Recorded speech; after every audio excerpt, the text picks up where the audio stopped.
بسم اللہ الرحمن الرحیم۔ اس چینل کو سبسکرائب کریں، ویڈیو کو لائک کریں، بیل آئیکن پر دبائیں تاکہ آنے والی تمام ویڈیو سے آپ کو آگاہی ملتی رہے۔ محمد بن قاسم جو کہ خلافت جنرل کا ایک عرب کمانڈر تھا جس نے خلیفہ الولید اول کے دور میں مسلم فتح کی قیادت کی، برہم خاندان کے تیسرے اور آخری مہاراجہ راجہ داہر سے سندھ اور ملتان موجودہ پاکستان میں دونوں ہیں، وہ پہلا مسلمان تھا جس نے سندھ پر کامیابی کے ساتھ حملہ کیا۔ محمد بن قاسم 694 سینچری میں پیدا ہوئے۔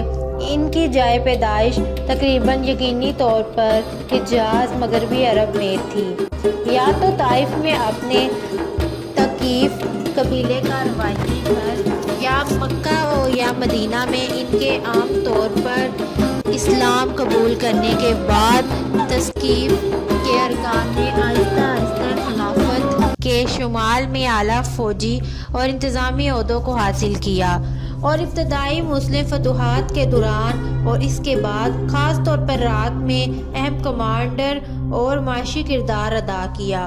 اس قبیلے نے برصغیر پاک و ہند کے خلاف ابتدائی عرب فوجی کارروائیوں سے وابستہ مؤثر کمانڈر تیار کیے۔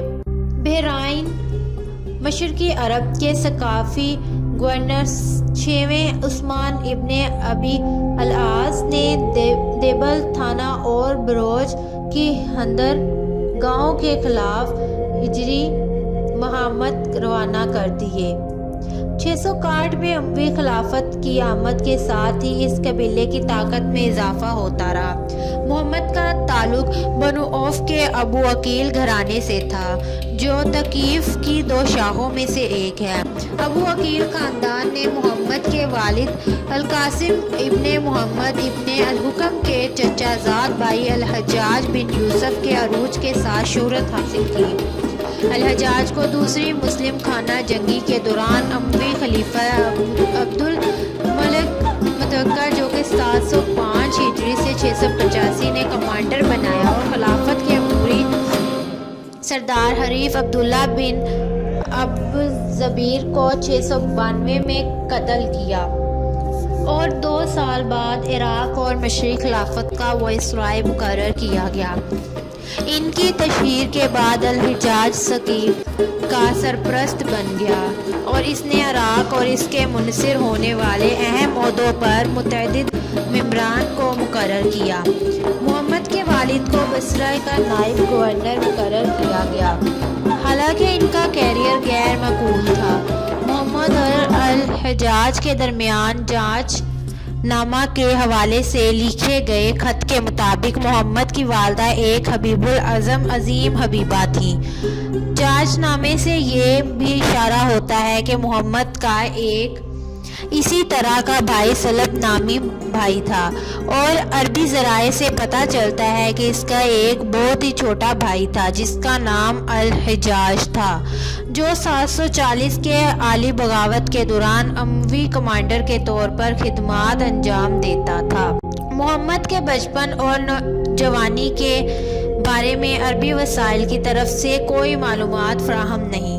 جدید مورخ نبی بخش بلوچ کا قول ہے کہ محمد غالباً جزوی طائف میں اور پھر عراق کے صوبائی دارالحکومت بصیرہ اور وسیعت میں پلا بڑھا، جس کی بنیاد 702 میں الحجاج نے رکھی تھی۔ اس وقت اسلامی دنیا کے ایک فوجی اور فکری مرکز بصیرہ میں محمد کا وقت نے محمد کے کیریئر کے افق کو مزید وسیع کر دیا تھا، جبکہ وسیعت کے وقت وہ غالباً الحجاج کی سرپرستی میں تعلیم یافتہ اور تربیت یافتہ تھا۔ الحجاج کو محمد کا بہت زیادہ شوق تھا اور وہ اسے اپنی بہن زینب سے شادی کرنے کے لیے کافی حد تک قابل فہم سمجھتا تھا، حالانکہ اس نے بڑی عمر کے ثقافتی الحکم ابن ایوب بن الحکم کو پسند کیا تھا جس سے وہ بالآخر شادی کر رہی تھی۔ کاتب ثانی نے 17 سال کی عمر میں محمد بن قاسم کو اپنے زمانے کا سب سے عمدہ تحقیقی کہا ہے۔ بلوچ کے خلاصہ بیان میں محمد سازگار حالات میں ایک عمدہ ذوق و شوق اور مہذب لمبے ذائقوں میں بڑھا۔ محمد کی پہلی ذمہ داری جدید ایران کے صوبہ فارس میں تھی، جہاں اسے کردوں کے ایک گروہ کو محکوم رکھنے کے لیے کہا گیا تھا۔ مشن کی کامیاب تکمیل کے بعد انہیں فارس کا گورنر مقرر کیا گیا۔ اس نے غالباً ہی اپنے چچا محمد ابن یوسف ثقفی کی جگہ لے لی، جو الحجاج کے بھائی تھے، جو پہلے گورنر تھے۔ کہا جاتا ہے کہ شہر شیراز کو محمد بن قاسم نے دوبارہ زندہ کیا تھا۔ اس نے اس شہر سے ایک شاہی ولا اور اس سے تھوڑے فاصلے پر ایک فوجی کیمپ تعمیر کیا۔ اسے شیراز کے جنوب میں اور بحر کیسپیئن کے قریب جورجان کے دور دراز علاقے کو مسخر کرنے کا کام بھی سونپا گیا تھا۔ شاید اس وقت فارس کے کچھ باغی بھی ابن الاشعث کے بغاوت سے بچ گئے تھے، جس نے تقریباً آلموسٹ الحجاج کی حکمرانی کو ختم کر دیا تھا۔ الطبری اور ابن حجر نے ایک شیعہ قابل ذکر عطیہ ابن اسعد اوفی کا ذکر کیا، جسے محمد نے پکڑ لیا اور اللہ پر لعنت بھیجنے کو کہا۔ انکار کرنے پر اسے الحجاج کے حکم کے مطابق 400 کوڑوں کی سزا دی گئی۔ اس علاج کے بعد عطیہ کے ساتھ کیا ہوا یہ واضح نہیں ہے۔ طبری اور ابن حجر کے مطابق وہ خراساں فرار ہو گئے، لیکن چیچ نامہ کا کہنا ہے کہ محمد کی یلغار فورس میں بحیثیت افسر ملا۔ تاہم جدید مورخین چاچ نامہ میں ایسی اطلاعات کے ساخت پر تنازع کرتے ہیں۔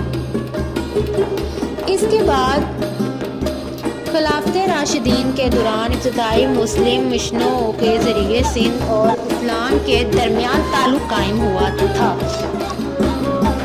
سن 64 میں مکمران پر حملہ کرنے والا الحکیم ابن جبلہ العبدی علی ابن ابو طالب کا ابتدائی متعصب تھا۔ خلافت علی کے دوران سندھ اور اس کے دوسرے کچھ شہر اور سندھ کی بہت سی جاٹ اسلام کے زیر اثر آ گئی تھی، اور کچھ نے اونٹ کی لڑائی میں بھی حصہ لیا تھا اور علی کی لڑائی میں فوت ہو گئے تھے۔ حارث بن مرہ العبدی اور سیفی ابن فاضل شیبانی علی کی فوج کے دونوں افسروں نے سن 652 میں مکران پر حملہ کیا۔ 660 میں دمشق کے قریب ہجر ابن عدی القدنی کے ساتھ ساتھ ان 7 شیعوں کا سر قلم کیا تھا۔ امیوں کے تحت بہت سے شیعوں نے دور دراز کے علاقے میں نسبتاً امن کے ساتھ رہنے کے لیے سندھ کے علاقے میں پناہ حاصل کی تھی۔ زیاد ہندی مہاجرین میں سے ایک تھا۔ حجاز نے اس مہم میں دوسری مہم سے زیادہ دیکھ بھال اور منصوبہ بندی کی تھی۔ الحجاج نے اس مہم کی کمان 708 سے 711 کے درمیان کی تھی، جب محمد بن قاسم صرف 17 سے 15 سال کے تھے، بظاہر اس وجہ سے کہ سابقہ 2 اموی کمانڈر بحری قزاقوں کو مسلم بحری جہاز میں خلل ڈالنے سے روکنے میں ناکامی پر اسے سزا دینے میں کامیاب نہیں ہوئے تھے۔ سندھ کے ساحل سے دور الحجاج نے باقاعدہ اطلاعات کی صورت میں محمد بن قاسم سے قریبی رابطہ قائم کر کے کوفہ سے اس مہم کی نگرانی کی، جس مقصد کے لیے بصرہ سندھ کے مابین خصوصی میسج بھیجے گئے تھے۔ جو فوج محمد بن قاسم کے تحت شیراز سے روانہ ہوئی، اس میں عراق سے 6000 شامی گھڑ سوار اور موالی گانا مولا غیر عرب مسلمان آزاد کی لشکر شامل تھے۔ سندھ کی سرحدوں پر اس کی مدد سے ایک ایڈوانس گارڈ اور 6000 اونٹ گھڑ سوار شامل ہوئے، اور بعد میں مکران کے گورنر کی کمک کو سیدھے ڈبل سندھ کے منہ پر 5 منجانیوں بحری جہاز کے ہمراہ سمندر کے ذریعے منتقل کر دیا گیا۔ آخر کار سندھ پر قبضہ کرنے والی فوج کے بعد میں گجروں اور میڈوں کے ساتھ ساتھ دیگر ضابطوں نے بھی متاثر کیا، جنہوں نے سندھ میں عرب کامیابیوں کے بارے میں سنا تھا۔ جب محمد بن قاسم اپنی افواج کو اکٹھا کرتے ہوئے مکران کے ریگستان میں سے گزرا تو اسے فنازبر اور ارمان بیلا کے مزاحم شہروں کو اپنے ماتحت کرنا پڑا۔ ان دونوں کو پہلے بھی عربوں نے فتح کر لیا تھا، اور پھر اس کے بعد محمد بن قاسم اولین تشویش سب سے کم ہلاکتوں کے ساتھ ان کی فتح کو آسان بنانا تھا، جبکہ معاشی انفراسٹرکچر کو بھی بچانے کی کوشش کی جا رہی تھی۔ قبضوں کو دو اختیارات دیے گئے تھے: پرامن طریقے سے اسلامی اتھارٹی کے سامنے جمع کروائیں یا طاقت حملہ کے ذریعے حملہ کریں۔ اس انتخاب کے ساتھ جب ان کی گرفتاری پر ان کا سلوک چل رہا ہو، قصبوں پر قبضہ عام طور پر کسی فریق کے ساتھ معاہدے کے ذریعے دشمن کے درمیان سے ہوتا تھا، جنہیں اس کے بعد خصوصی مراعات اور مادی انعامات دیے جاتے تھے۔ اس طرح کی معاہدوں کی دو اقسام تھی: صلح یا عہد سیک اور امین ہتھیار ڈالنا امن۔ ان شہروں اور قلعوں میں جو ہتھیاروں کے زور پر قبضہ کرائے گئے تھے، محمد بن قاسم نے اپنی فوجی حکمت عملی کے تحت اہل عرب جنگ لڑنے والے کو پھانسی دی، جس کے زندہ بچ جانے والے نثار کو غلام بنایا گیا تھا۔ جہاں مزاحمت مضبوط، لمبا اور انتہائی گہرا تھا، جس کے نتیجے میں اکثر عرب ہلاکتیں ہوتی تھیں، محمد بن قاسم کا رد عمل ڈرامائی تھا، جس سے روار میں 6000، برہمن آباد میں 6000 اور 26,000 کے درمیان، اسکاٹلینڈ میں 4000 اور ملتان میں 6000 ہلاکتیں ہوئیں۔ اس کے برعکس سلب کے زیر قبضہ علاقوں جیسے ارمبل، نیبول اور اوڑ میں مزاحمت ہلکی تھی اور کچھ ہلاکتیں ہوئیں۔ صلح محمد بن قاسم کی فتح کا ترجیحی طریقہ معلوم ہوا۔ یہ طریقہ 60% سے زیادہ قصبوں اور قبائل کے لیے استعمال ہوتا ہے جو البراہلی اور چارج نامہ کے ذریعے درج ہیں۔ ایک موقع پر دراصل انتہائی نرم مزاج ہونے کی بنا پر اسے الحجاج نے گھس لیا۔ دریں اثنا عام لوگوں کو اکثر معافی اور کام جاری رکھنے والی کی ترغیب دی جاتی تھی۔ الحجاج نے حکم دیا کہ یہ اختیار زیبدبل کے کسی بھی باشندے کو نہ دیا جائے، پھر بھی قاسم نے اسے بعض گروہوں اور افراد کو عطا کیا۔ اپنی فتح کے ہر بڑے مرحلے کے بعد محمد بن قاسم نے مذہبی رواداری کا مظاہرہ کرتے ہوئے اور حکمران طبقے برہمنوں اور شورمنوں کو اپنی انتظامیہ میں شامل کر کے نئی فتح شدہ علاقے میں امن و امان قائم کرنے کی کوشش کی۔ اور پھر محمد بن قاسم کی کامیابی کا جزوی طور پر یہ دعویٰ کیا گیا کہ یہ دائبر ایک غیر مقبول ہندو بادشاہ ہے جو بدھ اکثریت پر حکمرانی کرتا ہے، جس نے چاچولور اور اس کے رشتہ داروں کو رائے خاندان کا غاصب ہونے کے ناطے دیکھا تھا۔ اس کی وجہ بدھ مت کے ذریعے فراہم کی جانے والی مدد اور جاٹ اور میٹس سے اس کیولری بھاری فوج میں قیمتی انفنٹری کے طور پر خدمات انجام دینے والے باغی فوجیوں کو شامل کرنے کے نتیجے میں قرار دیا گیا ہے۔ برہمن، بدھ مت، یونانی اور عرب گواہی کے باوجود یہ معلوم کیا جا سکتا ہے کہ 7ویں صدی تک دونوں مذاہب کے ماننے والوں کی مابین خوشگوار تعلقات کی طرف اشارہ کیا گیا ہے۔ اس کے ساتھ یہ کچھ ایسے پہلو تھے جس کی وجہ سے انہوں نے شکست نہیں حاصل کی۔ اعلیٰ فوجی ساز و سامان جیسے محاصرے کے انجن اور منگول کے دہش، فوجی دستے اور قیادت، حوصلہ افزائی کرنے والے کی طور پر جہاد کا تصور، مذہب، مسلم کامیابی کی پیش گوئی پر وسوع عقیدہ، سامانیوں کو ہتھیار جمع کرنے اور نہ اٹھانے پر راضی کیا گیا کیونکہ آبادی کی اکثریت بدھ مت کی تھی جو اپنے حکمرانوں سے عدم اطمینان تھے جو ہندو تھے، لوہانہ جاٹوں کی معذوری کے تحت مزدوری، دھرس کے سرداروں اور امرا کی مخالفت۔ محمد نے مزید وسعت کے لیے تیاریاں شروع کر دی تھی۔ جب 714 میں الحجاج کا انتقال ہو گیا، اس کے بعد 1 سال بعد خلیفہ الولید اول نے، جس کے بعد اس کا بھائی سلیمان آیا تھا، مؤخر ذکر نے ان جرنیلیوں اور عہدیداروں سے انتقام لیا جو الحجاج کے قریب تھے۔ سلیمان نے الحجاج کے مخالفین کی سیاسی حمایت کی تھی اور اسی طرح الحجاج کے دونوں کامیاب جرنیلوں کرتینہ قطبیہ ابن مسلم ٹرانسکیانا وسطی ایشیا کے فاتح اور محمد کو واپس بلا لیا۔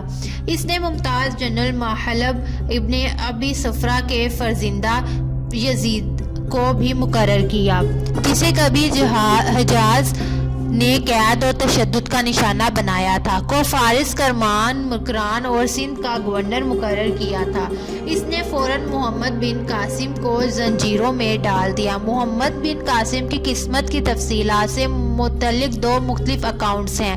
البلاسوری کے مطابق محمد عراق کے گورنر کے ساتھ خاندانی جھگڑے کی وجہ سے مارا گیا تھا۔ سلیمان کا محمد سے دشمنی تھی کیونکہ بظاہر اس نے حجاز کے اس حکم کی تعمیل کی تھی جس نے سلیمان کی جانشینی کے حق کو اس کے زیر قبضہ تمام علاقوں میں کالعدم قرار دیا تھا۔ جب محمد کو الحجاج کی موت کی خبر ملی تو وہ واپس آرور چلا گیا۔ بعد میں محمد کو خلیفہ کے حکم کے تحت سندھ کے متبادل گورنر یزید ابن ابی قبشہ ساقی نے گرفتار کیا، جو عراق کے نئے فوجی گورنر یزید ابن ملحق اور مالیہ کے نئے گورنر مولا صالح کے تحت کام کرتا تھا۔ ابن عبد الرحمن صالح، جس کے بھائی کو الحجاج نے پھانسی دی، اس نے محمد کو اس کے رشتہ داروں کو موت کے گھاٹ اتار دیا۔ البدادری کے ذریعے ان کی موت کا واقعہ چارج نامہ کے مقابلے میں مختصر ہے۔ چارج نامہ ایک داستان بیان کرتا ہے جس میں محمد بن قاسم کے انتقال کی وجہ دہیر کی بیٹیوں سے منسوب ہے جنہیں مہم کے دوران اغوا کیا گیا تھا۔ گرفتاری پر انہیں دارالحکومت بغداد میں خلیفہ کے حرم کے لیے تحائف کے طور پر بھیجا گیا تھا، تاہم ابھی تک بغداد تعمیر نہیں ہوا تھا اور اصل دارالحکومت دمشق تھا۔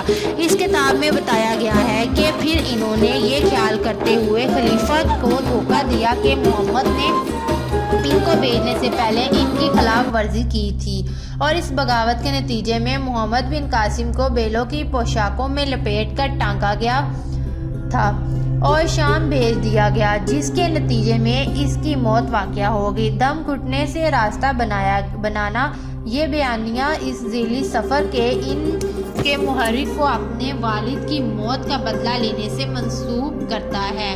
اس نحوست کو دریافت کرنے پر خلیفہ کو افسوس کے ساتھ بھرا ہوا بتایا گیا ہے اور اس نے بہنوں کو دیوار میں زندہ دفن کرنے کا حکم دیا ہے۔